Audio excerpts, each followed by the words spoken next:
Yes, ones and ones. Back to the Abram vibration. Now, in a Genesis 10, them call it the tables of nations.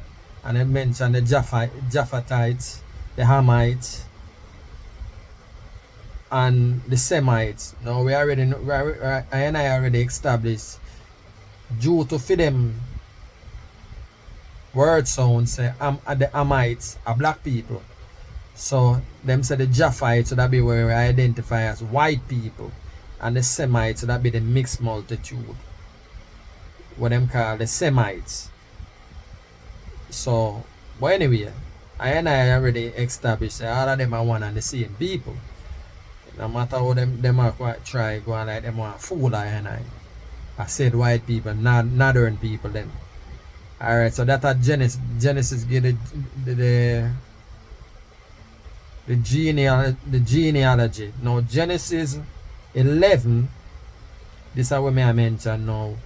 Genesis 11 went on now and start mention. Remember I mentioned about the Tower of Babel and the destruction of that. This because God sees a man strive again to become like God and God destroy that because God now want that happen. That's a whole nother vibration again. So this is how we may talk about the chronology now. From Shem, because this is how the reset are going on, you know. How them are developing them specialists now. Or special people, a distinction them are make now. So from Shem to, and this is in Genesis 11. So now they mention from Shem to Abram. Right? From Shem to, it says, this is the account of Shem's family line. 2 years after the flood, when Shem was 100 years, he became the father of Arphax. And after he became the father of Arphaxad, Shem lived 500 years and had other sons and daughters. When Arphaxad had lived 35 years, he became the father of Shelah, and after he became the father of Shelah, Arphaxad lived 403 years and had other sons and daughters. When Shelah had lived 30 years, he became the father of Eber, and after he became the father of Eber, Shelah lived 403 years and had other sons and daughters. When Eber had lived 34 years, he became the father of Peleg. And after he became the father of Peleg, Eber lived 430 years and had other sons and daughters. When Peleg had lived 30 years, he became the father of Reu. And after he became the father of Reu, Peleg lived 209 years and had other sons and daughters. When Reu had lived 32 years, he became the father of Serug. And after he became the father of Serug, Reu lived 207 years and had other sons and daughters. When Serug lived 30 years, he became the father of Nahor. And after he became the father of Nahor, Serug lived 200 years and had other sons and daughters. When Nahor had lived 29 years, he became the father of Terah. And after he became the father of Terah, Nahor lived 109 years and had other sons and daughters. After Terah had lived 70 years, he became the father of Abram, Nahor, and Nahor and Haran. So now this is the vibration. We will come into Abram and Abrams as his name was right there. So them say now, Terah family line. Terah became the father of Abram, Nahor, and Haran. And Haran became the father of Lot, while his father Terah was still alive. Haran died in Ur of the Chaldeans, in the land of his birth. Abram and Nahor both married. The name of Abram's wife was Sarai, and the name of Nahor's wife was Milcah. She was the daughter of Haran, the father of both Milcah and Ishka. Now Sarai was childless because she was not able to conceive. Terah took his son Abram, his grandson Lot, son of Haran, and his daughter-in-law Sarai, the wife of his son Abram, and together they set out from Ur of the Chaldees to go to Canaan. But when they came to Haran, they settled there. Terah lived 205 years and he died in Haran. Now, Genesis 12 I went to go in Abram's story. Now, if you know what this so, this is what I talk about the chronological. I don't feel like say these people live that long. I just feel like say it's a chronology to the slow grinding process of conquering the Asiatic world, coming into the Middle East, and in the Asiatic world with Babylon, or the Babylon Sumer, them place there, it started where Nimrod, son of Cush, established them area there, which is black, and them don't identify the Hamitic, say Ampitne, Cush, right? And Nimrod becomes a mighty hunter, and that in Genesis, but Genesis 9 are there about. So from this on now, Genesis 10, from this on now, the Arcadians them, which are the northern, they said northern invaders, me talk about, coming and destroy the black lands, they say assume now, and them take with that. So all these chronologically, when them postulate, like say, a people live that long, at the time frame when they take for them conquer the Asiatic world, coming into the Middle East or Canaan, coming towards Canaan now, towards, and eventually them end up in Africa. Now, the entering in Africa now start with Abram now.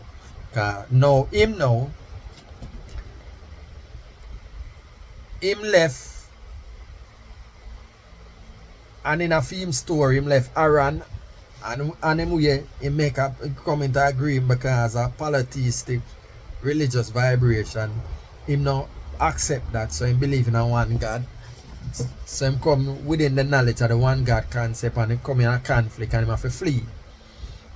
Cause that's why I get it by reading the story. And I know when him flee now, him and him God make a deal for Canaan, and God promise him the whole of Canaan there so.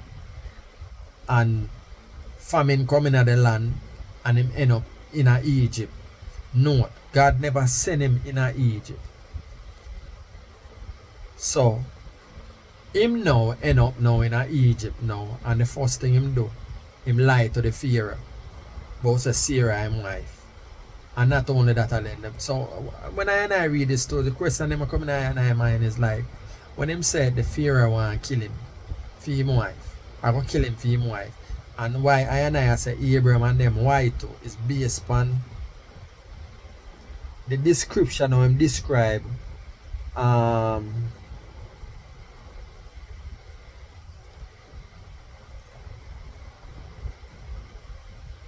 in a verse, Genesis, in a verse 12, Genesis chapter 12 verse 10, when I mention the famine in the land, and I say no, so 10 verse 12, so when the Egyptians see you, they will say, this is his wife, then this is his wife, then they will kill me, but will let you live.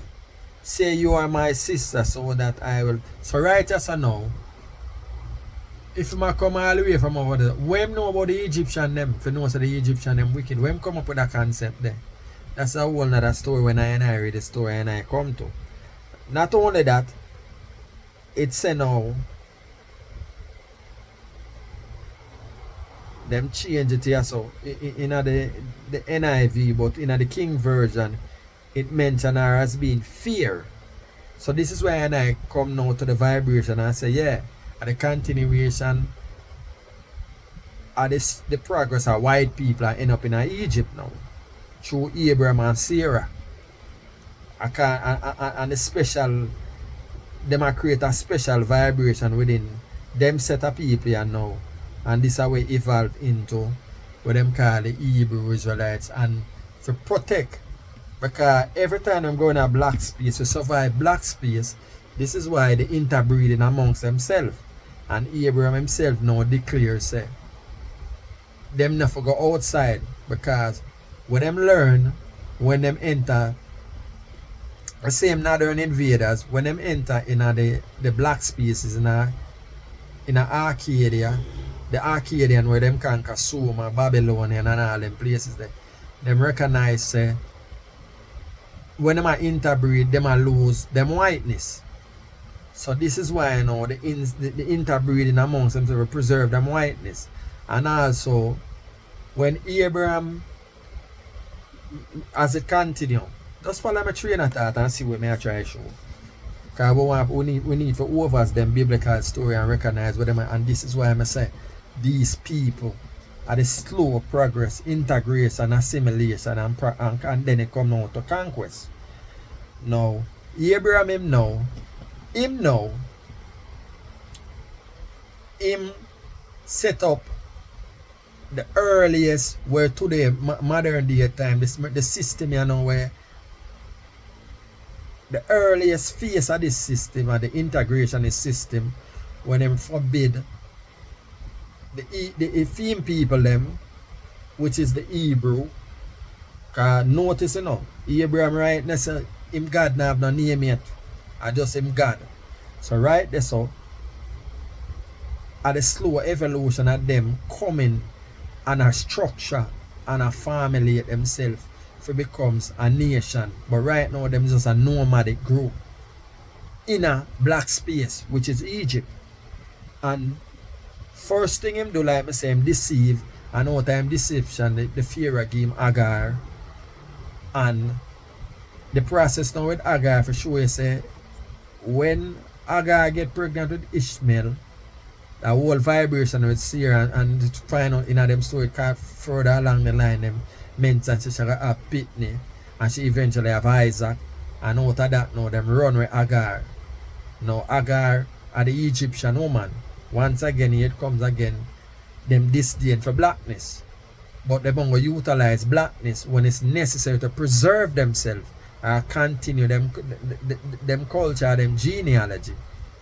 That's what them is. So Abraham at the slower process again, and out of that now, the races, the vibe, separatist ideology. Because I could say the father, the separatist ideology, and him start structure before it becomes fully. When them come out of that now, and I experience these things. So the father Abraham, him are the one to infiltrate now and start muscle up in Egypt, deceive in Egypt, and then go back in Canaan, and him start recon the place and set up himself. And this is why now when him muscle up now, when them capture Lot, and him and the kings them, when meet Melchizedek now, meet Melchizedek, him and them 318 warriors. This is how him established himself as a force to be reckoned with in Canaan, to the point where him could have refused the high priest Melchizedek half of share the spoils. And this again, our Abraham slowly but surely lay the foundation where his son Isaac and Jacob, and when you check them out, you can see the griminess in them. So it's a slow process, evolution process of conquest, and how them go about it. And this is where in the Bible, this is the I sites up in the Bible, and I bring it forward. And now that I deal with Abraham, we're going to seal it on this up. And now say, this is why I just now say the Bible are the blueprint of black domination. You have to just look between the lines and read between the lines and see the slow process. It's a slow process that take millenniums, centuries. But them tricky and fooly if you follow the storyline or them when you look on it, you can't see it. But when you strip it down and look on it and look on what them represent and the things that they do, you can see it. Even to the point, and the reason why Sarah get rid of Agar is because them have to continue the pure bloodline, and the pure bloodline represent and it manifests today in the elitist way of leadership, and them interbreed amongst themselves. That system they start with Abram and it manifests and it's still there today. This is why a perfect example that we have this right now in a modern time again. Forgive with Harry and Meghan Markle. That's a part of it because it went outside of the structural leadership, the elitism, in bringing the black blood again where them are pushed away from. Because of thousands of years, it takes them to develop the system and this ideology. So when I ones and ones I tell I about racism, construct is a racial construct, we start in the 1600. If you want to accept that, cool, but it's showing clearly showing that the Bible say these people a long time them not like I and I. And when you're looking at the Bible, it's clear, you can see it. When them can use what them use, and when them get strong, then them attack. And we are going to continue, we are going to seize off with Abram, because this is with Abram vibration. And him are the father of the separatist ideology, or evolved today into the racist ideology. You get me? So that's how Abram lay the foundation for the rest of them come in. So we are so like I say, Abram separatist ideology. I think I mentioned in our previous recordings when I declare him as the father of pimping. So I never even touch that again. But we just look on for lay the foundation. These people, Northern people, and Abram is a part of this Northern bloodline, will slowly infiltrate, assimilate, and the end game is to conquer, destroy. And Abram laid the foundation where it will be selective breeding, separatist ideology. I saw them survive in a black space. So them not get drowned or get integration, assimilation, get absorbed within the black blood. Because that did happen to them in a Suma, in a Chaldea. Abraham observed these things, and this is why if to survive from being absorbed, him come up with a separatist ideology, and this is where them activate from them time to the day. And anyway them they in a black space, them can still survive interbreeding amongst themselves. But them pull it up and iron in a biblical connotation with God and holy and special, and them don't want to mix with pagans and heathens. But that's not the real reason for them survival. So we're going to seal it up on that part there. Until such time again, no say Rastafari live in a I continually. Jah Rastafari without apology.